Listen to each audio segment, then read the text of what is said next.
At More Perfect Union, we've covered how our economy has been rigged by large and powerful industry groups, big tech, big oil, big pharma. But there's one group you might not normally think of as large and powerful, even though they've been instrumental in driving our society further into oligarchy. They're known as big law. Big law. Big law. Big law firms. Big law firms, smart law firms. These are the law firms of the rich, the wealthy, and the powerful, the biggest companies and the biggest banks in the world. The big clients that the big firms have. Just give me a list of the Fortune 500 companies. Give me a list of any evil corporation. Meta, Boeing, Exxon. I sat down with former big law insiders and legal advocates to answer a few questions. What exactly is big law? How did it get so big and so powerful? And what's going to happen to these firms under Trump? These are people that are bad people, really bad people. They tried to turn America into a corrupt, communist, and third world country. But in the end, the thugs failed and the truth won. So let's start with when law got big. To understand the rise of big law, we need to look at the rise of the modern corporation. That's because you should really think of these big law firms as the conciliaries of oligarchy, or basically like their right-hand man. In mob movies or TV shows like Breaking Bad, when a criminal enterprise gets too big and starts running into problems with handling their money or enemies that want to take them down, they bring in a lawyer that they can trust to help them navigate those problems. The revenues from the salon go to the owner. That's you. Your filthy drug money has been transformed into nice, clean, taxable income brought to you by a savvy investment in a thriving business. Corporate America reached a similar inflection point in the 1950s and 60s when the post-World War II economy was booming. As American businesses got bigger and more global, they needed to deal with new laws, rules, and regulations. That's where lawyers come in. Not just to represent businesses in court, but to act as their trusted advisors in navigating a new and complex world. Then there were also these pesky people called workers and consumers, whose interests were at odds with growing corporate power. At that time, you had a rise of people trying to build power for workers, and specifically people trying to build power for consumers. So you had folks like Ralph Nader, who were really leading these big movements to say consumers have rights. It was gaining popularity. In the early 1970s, I think 1971, Lewis Powell, who went on to become a Supreme Court justice, wrote a memo to the Chamber of Commerce about what would it look like to use litigation, to use the courts to improve the power, to strengthen the power of corporations in the United States. Lewis Powell was saying, well, what can we do about that? How do we shut this down? What are the best avenues to reinforce the power of capital? And one of his recommendations was that it is very easy to do that via the courts. The memo, known as the Powell Memo, is sort of like a moment in a mob movie when the bosses have gotten all the money they could ever dream of, but then they realize what they really want is total domination. When you started this thing, did you ever dream of having $5 million? I know for a fact that you didn't. I know for a fact all you needed was $737,000. I'm in the empire business. The Powell Memo and the subsequent shift in how businesses viewed themselves ushered in an age of shareholder capitalism and monopolization, which got hypercharged under the Reagan administration when deregulation, tax cuts, and free market policies became the name of the game. You had almost a pincer movement where the Reagan administration, from the government aspect, was trying to create rules that allowed big corporations to amass more money. And then on the big law side, you had lawyers who were able to help those big corporations take advantage of new opportunities that came from withdrawing the federal government and reducing regulation. This was a feast for corporate lawyers. Every merger, every hostile takeover, every buyout meant more billable hours and more work for their firms. And this is where the big firms that we're going to talk about really get big. Take, for example, Paul Weiss.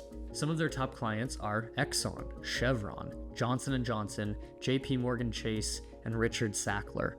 Or Wilmer Hale. They work with Northrop Grumman, the weapons manufacturer, General Electric, T-Mobile, and PepsiCo.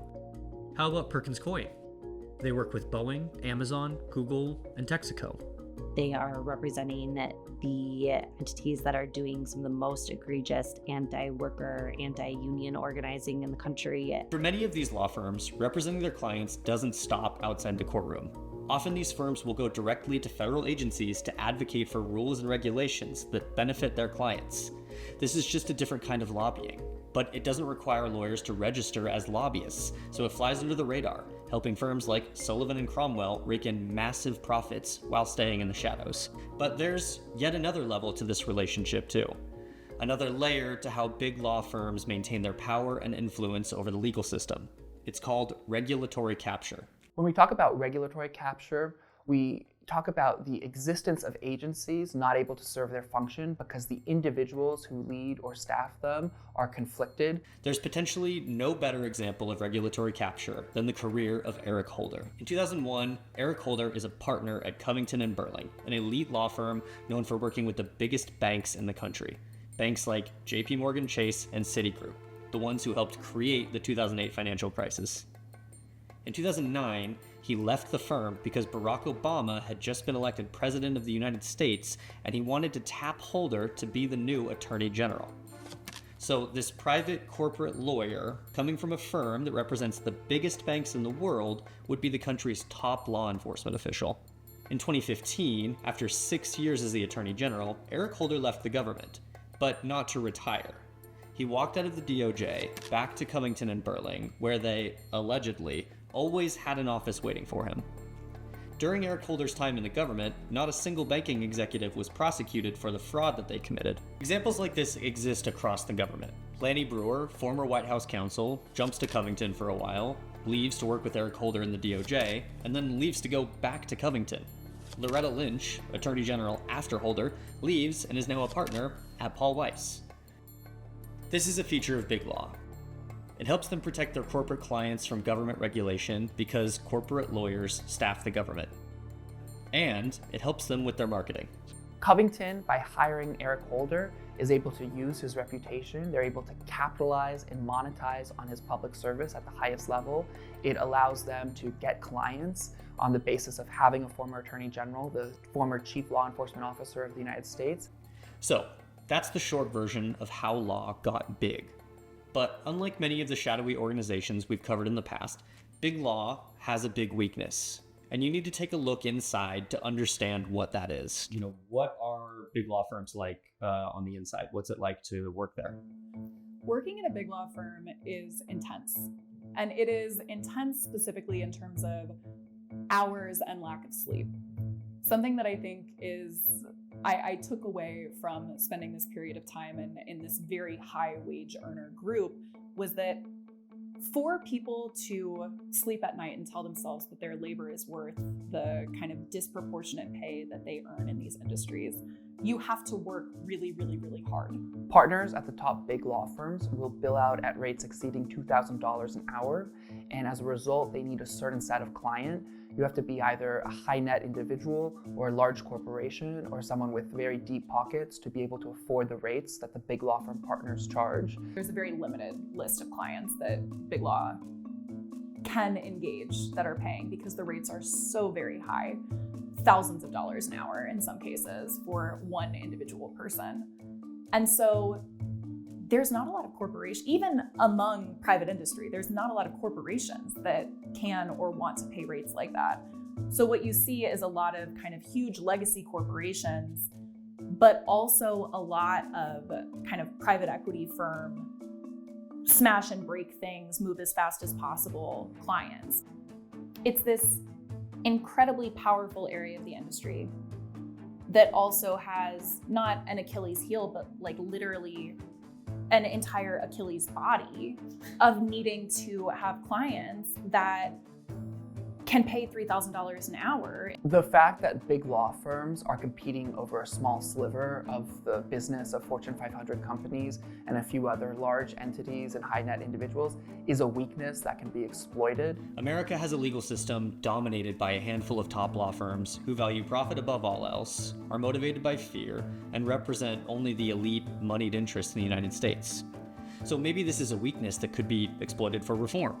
They could stop appointing corporate lawyers to top government positions, possibly. The government could pressure big law's profits to reduce their influence on the government itself. Now, President Trump is putting certain law firms on notice. Since January, Trump has signed more than 100 executive orders, and in some of those orders, Trump is targeting law firms directly tied to prosecutors involved in cases that have been against him. Well, starting in February, Trump signed 7 executive orders that named specific law firms.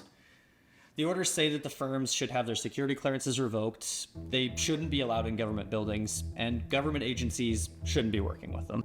Basically, he's attacking their bottom line directly. He's making it impossible for them to do business. If these firms can't work with the government at all, they can't represent their massive corporate clients, and without the biggest corporations in the world, their business model doesn't work anymore. When, as a lawyer, your career is based on making tons of money on this particular scale, it is a vulnerability that can be exploited. If you were a Kirkland partner and you're used to making $9 to $15 million per year, it's very undesirable to suddenly be in a position where you're making $6 to $9 million per year, particularly if you're used to flying on private planes, you have 3 homes, one of which has a mortgage, your kids go to private school, you have all these expenses that you've adjusted to a certain quality of life. So why is he doing this? Is Trump putting a leash on big law and limiting their influence on our system? Most of their work is reinforcing the power of corporations.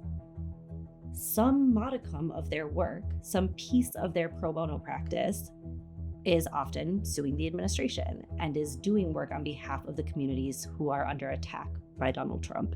After all, that's what happened in the first Trump administration. Core Trump agenda items, like his Muslim ban, were challenged through pro bono work from fellows at big law firms. And so even though it's only a small fraction of what they do and doesn't make up for all the harm that they cause, it is still real litigation. It's still real lawyering. It does matter. And Trump knows that it matters, and he wants to eliminate it as a threat to his consolidation of power.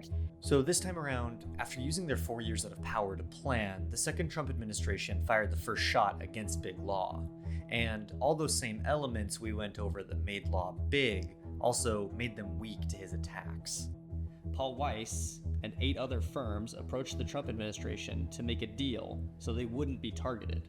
Skadden Arps is going to provide $100 million in pro bono legal services during the Trump administration to causes that the president and Skadden Arps both agree with. The president says that includes veterans issues and law enforcement issues, among others. With each of them offering millions of dollars of free legal services. So these attacks do 2 things. First, it gives Trump legal representation to use for his agenda. He says he'll use it for negotiating trade deals, doing veterans work, defending immigration cases, and potentially defending police officers. But second, it eliminates a potential challenge to his agenda. If lawyers are afraid to bring pro bono cases against the government, it clears the way for him to do what he wants. Big law lawyers are not on the vanguard of the resistance, but they have the ability, through the fact that they're lawyers and that these law firms have money, to offer a potential roadblock to the administration. We've seen how important it is to have law firms take on these pro bono clients. We've seen how much that has been a check on even Trump the first time around.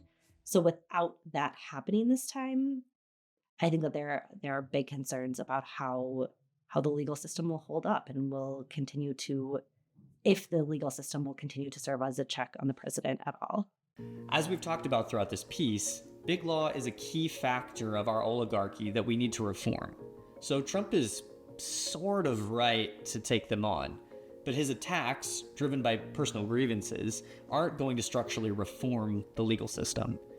He's sort of like a mob boss himself, who doesn't want to take away the power of big law, but instead he wants to control it for his own agenda. You're an idiot. Good news, I'm taking over. And what's even worse, Trump and his world, they're captured by big law too. Look at Joseph Barloon, Deputy U.S. Trade Representative, former Skadden Arps lawyer. Brian Morrissey, General Counsel for the Treasury, formerly a Sidley Austin lawyer. Crystal Carey, General Counsel for the National Labor Relations Board, formerly a lawyer at Morgan, Lewis & Bockius, where she represented big corporations against labor disputes, helping stop unionization efforts. So not only is Trump not fighting the influence of big law, he's surrounded by it. He's a part of that world. The fact is, nobody really knows where this all goes from here. Some of these big law firms are finally taking this battle to the courts, and they're having early success. Judges are striking down these executive orders. In response to 2 separate lawsuits brought by Jenner and Block and Wilmer Hale, 2 different federal judges appointed by George W. Bush temporarily blocked the Trump administration from enforcing parts of the executive orders targeting those law firms. Which is good. Hopefully that continues. But it's not the whole story. A return to the status quo means a return to a weak legal system dominated by a few who hold up corporate power and wealth. Instead, we should use this moment to push for a better system. And as long as profits remain their only real principle, they're sitting ducks for exploitation, whether from Donald Trump, another powerful figure, or the next big crisis. Oligarchy and big law, oligarchy and lawyers really do go hand in hand. When we look at the current moment that we find ourselves in, it is very clear that lawyers have helped bring us to this moment. It seems to me that it would be fair to say for the average working class American, they would probably be better off if these big law firms didn't exist. Absolutely. I would say the average person that works at a big law firm would be better off if the big law firms didn't exist.